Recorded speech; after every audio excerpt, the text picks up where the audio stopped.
সব ওই আমার পাখিটারে হামলা করার জন্য সব খাঁচার উপরে উঠি। দেখেন কিভাবে কিভাবে দেখতেছে ওর খাবে।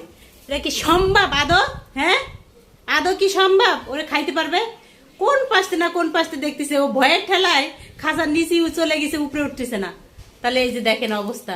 এই তোরা কি শুরু করে দিলি? হ্যাঁ, এই এই এই এই তোরা কি শুরু করে দিলি? হ্যাঁ হ্যাঁ, দেখছনি দেখছনি? হ্যাঁ, কে বলি গোসল করলো বেচারিটা, তোরে খাওয়ার জন্য কি লাগাই দিছে আল্লাহ। দেখেন তো, হ্যাঁ ও যে পাশে যায় ওই পাশেই দেখে, তাকাই তাকায়। এই এই এই এই এই আল্লাহু আকবার। হ্যাঁ, ও উপরেও উঠতে পারতেছে না খাঁচার ওই যে এর উপরে। দেখেন, হ্যাঁ কাঠের উপরে উঠতে পারছে না। এই যে দেখেন সব হামলাকারীরা কিভাবে হামলা করে রয়েছে। হ্যাঁ, খাবা?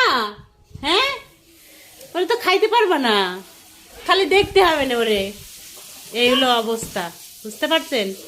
আমার বাসায় যে কি হয় তা বলে বোঝানোর মতন না। মানে ও অনেক চেষ্টা করতেছে ওর ধরার জন্য, আর ও তা ভয়টা মানে আর উপরে উঠতেছে না কাঠের উপরে। দেখছেন? হ্যাঁ, ঘাপুস ঘুপুস করে খায়া লাবে।